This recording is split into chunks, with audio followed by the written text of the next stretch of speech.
Photorealism, like most 3D artists, has always been the ultimate goal for me to achieve in all my renders. It is usually renders that achieve them that I put in my aptly named big inspiration folder up here in Notion that I look into from time to time to inspire and remind myself where I want to be in the future. But photorealism is a very tricky thing, you know? Actually, no, it's not photorealism, it's us, it's human beings. Human beings are just too good at telling what is real and what is not. We are just too good at telling when we are looking at photographs taken from a real camera as opposed to renders generated from a computer. Right? We're just too good at it. We are just too good at it. Or around.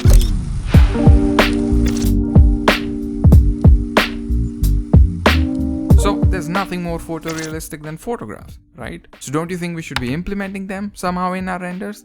I think so. So I tested out this fresh new workflow that I'd been thinking about a lot in the past week or so, and after a lot of trial and error and a lot of effort and patience put into it, I think I have come up with a really interesting video idea for you here today. So let me just give you a brief summary of everything we're going to be doing here today and just basically list out all the advantages I found while working with this workflow. The first thing I noticed is your scenes are gonna get super optimized with this method, since a lot of the heavy lifting will be done by the photograph itself, and hence your 3D scenes will automatically become extremely lightweight and super responsive and with extremely low render times as well. Not just that, you're gonna learn some really important principles about color grading and image blending and lighting that you've never had to tackle before in your all-in full-on 3D scenes, principles that you can take back to those full-on 3D scenes and apply them there. Also, you're gonna finally become an actual VFX artist, because we're finally gonna learn how to composite 3D animations into these free stock footages. Get a tiny little taste of what it is like making high quality Hollywood level VFX for once. We do that by learning simple motion tracking and object tracking techniques, which if in case have scared you in the past, I promise you I'm gonna burn that fear away in this video, because they scared me too. But oh my god, is it easy to do that in Blender. It is literally a combination of 5 buttons or so, and you'll instantly have a fully tracked footage in front of you in seconds. It's crazy how simple it is. We'll talk about all my failures along the way too, and not just shove all my successes in your face like most YouTube tutorials do, because I feel like they teach you a lot more than successes do at the end of the day. So we'll take a look at them as well. And all in all, just learn a new approachable way to tackle photorealism, and not just photorealism, we learn a new way to tell fresh new stories, because that's what the ultimate goal is, in my opinion, even above photorealism. So yeah, that's what we're going to be doing today. So let's finally get to it. We're going to start with these still renders, learn some really important fundamentals, and then get to the fun part and do the same thing in a stock footage later on. So let's start with this photograph for now. And the first thing we need to do is understand the perspective of this image, understand what kind of camera this photo was taken with. And we can do that very easily using an amazing free software called F-Spy. Once we import our photograph into F-Spy, we are treated with these X and Y axis. All you gotta do is align them with the axis of the photograph you chose, and that's it. You're literally done. You can enable any of these 3D guides in here to check if everything is aligning well or not. If in case you're having trouble aligning the X and Y axis, press Shift while you drag these endpoints to get a zoomed in version of the crosshair location. If in case your image is still misaligned, enable this From Third Vanishing Point option to get access to the Z axis as well to align the perspective even better. So yeah, do that and save your F-Spy file. And to bring it all back to Blender, all you gotta do is install the F-Spy importer add-on, which will enable this F-Spy option within the import menu in Blender, using which you can import that file that you just saved. And as soon as you do, you will be treated with a new camera in your scene that will very conveniently set the photograph as the background, and will obviously set all the important parameters like focal length based on the perspective you just plotted in F-Spy. At this point, you should have a perfectly aligned camera in your scene. And you know how we know it's perfectly aligned? Is because when you summon a plane into the scene and scale it or grab it in your scene, it will just line itself perfectly with the floor right out of the box, which is great. So we move on to the next step, which for me, with experience and practice with this workflow now, has become to add a sphere into the scene and place it where I plan to put my subject, and then make the plane below it a shadow catcher so it can actually mimic the floor within the photograph. And then comes the most difficult part of this process, which is finding the right kind of HDRI that suits the lighting in that photograph. And I think a lot of people overcomplicate this part, but lighting at the end of the day just does two things. It produces bright regions, namely highlights, and dark regions, namely shadows. So all you gotta do now is rotate and scale and displace that HDRI till you're perfectly aligned with the shadows and highlights of that photograph, which is definitely easier said than done, but that's where the sphere helps. You can clearly see the bright and dark regions on it, so the eyeballing aligning process becomes much easier. What I initially did was I imported the 3D model directly into the scene and tried lighting the scene using that, but that overcomplicates this lighting process. Trust me, reading the highlights and shadows actually becomes harder than it has to be. So a primitive shape like a sphere is the way to go in my opinion here. So yeah, this is where you scramble through your HDRI folder and find an HDRI that fits your photograph. This is where you put all the hard work in. You can actually even use the sky texture that is available within Blender. It's way more versatile than any HDRI available in the market, but it definitely needs a little extra patience than usual. But irrespective of what you choose to do, you're eventually gonna find the perfect HDRI. And when you do, you've literally done 80% of the work now. It doesn't matter what kind of model you put into the scene now, it's gonna fit right into it. I started with this amazing 3D model of a robot made by Nina upon Sketchfab that just fit perfectly into this scene. Not just that, I also found this giant snail made by Al Diesel that also kind of worked out with the composition of the scene. And to add some chaos to this Serene photograph, I also found a flashbang made by Nikolai that also kind of looks cool in here. So as I said, nail the lighting down in the beginning, and after that it's just about having fun with it all. But here are also a few tips that will go a long way in this workflow. First is, don't just put a simple plane in there as the floor or as the shadow catcher to be precise. Make sure you mimic some of the environmental aspects as well, especially if the shadow of the CG object is gonna fall on some part of the photograph. Like for example, here in the robot, if I rotate the sun a little bit, you'll see the shadow is bound to hit this concrete flower box, and if the shadow doesn't adhere to the shape it's falling on, it's gonna break the illusion. Again, the human eye is just too good at picking up these aberrations. So an easy fix would be to just model a cube in there to mimic the shape of that box. Doing just that will help sell that effect way more than it did before, so you gotta keep that in mind. And the second tip would be to match the color of the shadow catcher with the color of the actual floor it's mimicking, because that can impact the color of the shadow that's falling on it, which is pretty important if you think about it. And if you have the patience, project the texture directly onto that plane if you want. That's gonna yield an even more accurate result, but just the color will do fine as well. And the third tip would be to use the hue saturation nodes on your model textures. When I said that if you nail the lighting down, your models will just automatically fit into your scene without a problem, I was kinda lying, to be honest. You're still gonna have to do some housekeeping using this hue saturation node. This is how the robot looked by default when I brought it into Blender. A little dull, a little dark for my taste. So I plugged in a hue saturation node in there and cranked up the saturation and value fields to integrate the robot a little better into the photograph. So yeah, keep these tips in your mind if you do end up giving this workflow a try. And yeah, it's not just for landscape photographs, you can make anything with them. Like here, I put a tiny person in there on the keyboard, which I think is a cool idea. And again, you're not limited to these specific still images. You can do all of this on a portrait photograph as well. Like I did here with this young gentleman. I installed the Face Builder add-on that allows you to align CG faces with real faces, and that opens up a whole new space for this workflow. You can achieve some really crazy results with this free add-on, so that's another interesting aspect of this whole idea. And yeah, one more thing, try and get as close as possible to the photograph here in Blender itself, because you can't expect to just deal with it later on in a photo editing software like Photoshop. Try and get as close as possible here in Blender itself with the lighting and the colors, and then take it to Photoshop to just nail the illusion home. In the post-processing stage, the levels filter and the hue saturation filter are your best friends again. Put a black and white filter on your image, and then use the levels filter to match the black and white values of your CG part to the values in your photograph. Your eyes alone are more than enough to blend them, and then match the colors of the two images using the hue saturation filter. It's gonna take some tweaking and some patience to get there, and you will only get better with practice, so just keep at it until you reach there. Because once the images look well blended, you can put a color grade over the whole thing now, add some noise filters and some dust particles and some overall blur on them to gel them even better together. And that's it. That's all there is to it.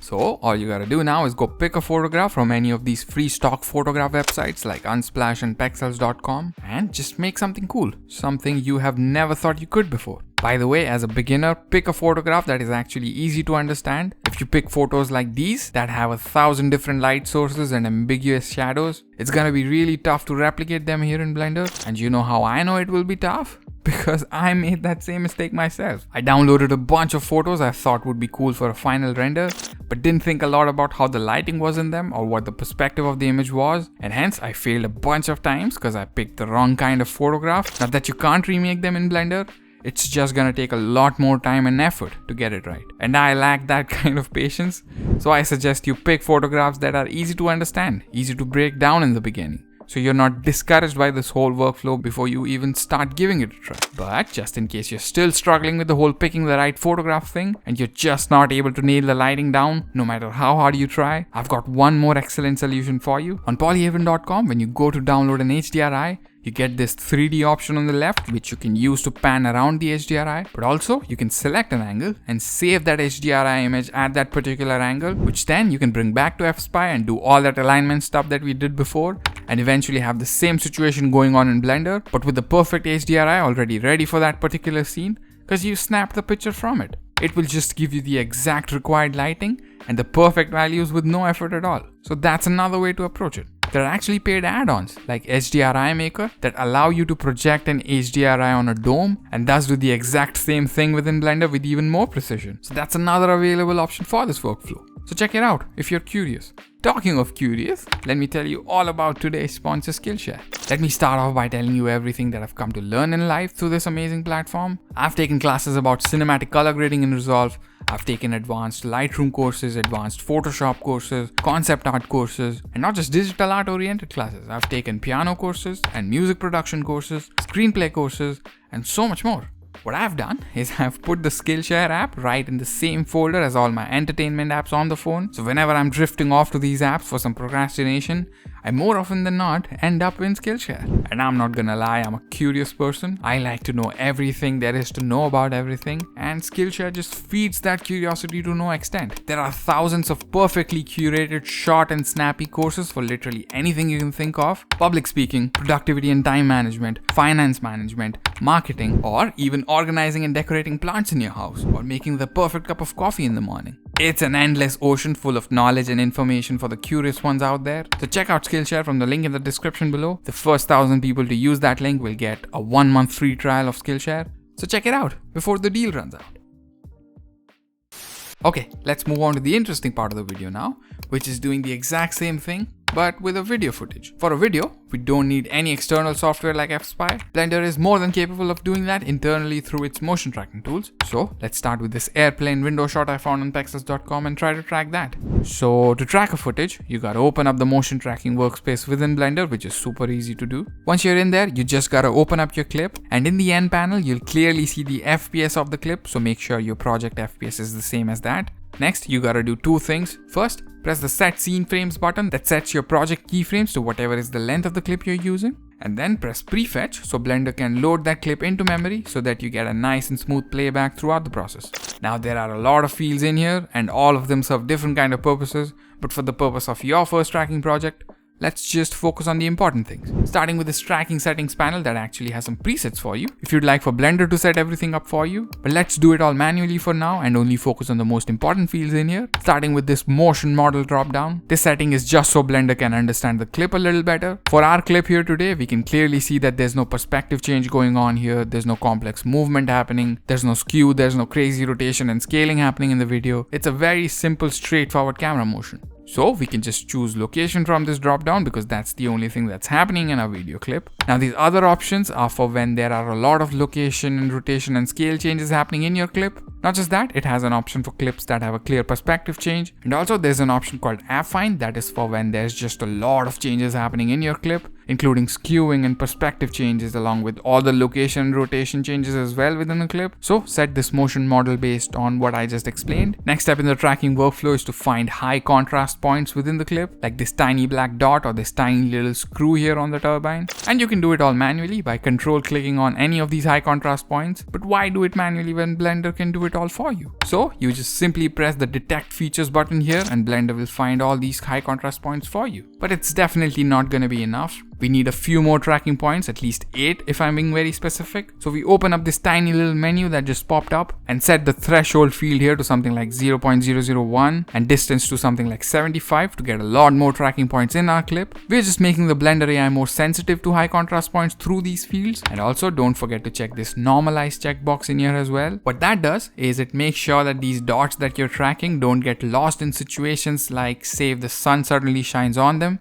and they get a little brighter for a few seconds. The normalize checkbox makes sure it doesn't lose the tracker just cause the dot lost its initial dark value, so check that checkbox for sure. But now if you've got to this point, you just gotta press the track forward button in the timeline and Blender will just track all these dots for you. And once it's finished, you can play the footage and you'll clearly see that most of these tracking points stick to their position perfectly. But if you open up the graph below, you'll see there are clear spikes in here for some trackers that have lost their way in the middle, which can happen. The computer doesn't promise a perfect result, so it becomes our responsibility to delete them. So we just find all these outliers and delete them with the button X, so we don't have any further issues going forward. Now that that's done, it's time to go to the Solve tab where we finally finish things off. You're gonna see a lot of stuff in here as well, but we're just gonna focus on the important things, which happens to be these refine checkboxes. We need to check the focal length checkbox for sure and the optical center one too, because different camera models can have different optical centers and focal length of course, so definitely check them right away. There's also these keyframe A and B fields just above them, and there's no need to go too deep into what they are and what they exactly do, but all you gotta know to do is set these values to wherever your clip has the most movement or perspective change. We're giving Blender the most difficult part to solve through these keyframes, because if it can solve this difficult part,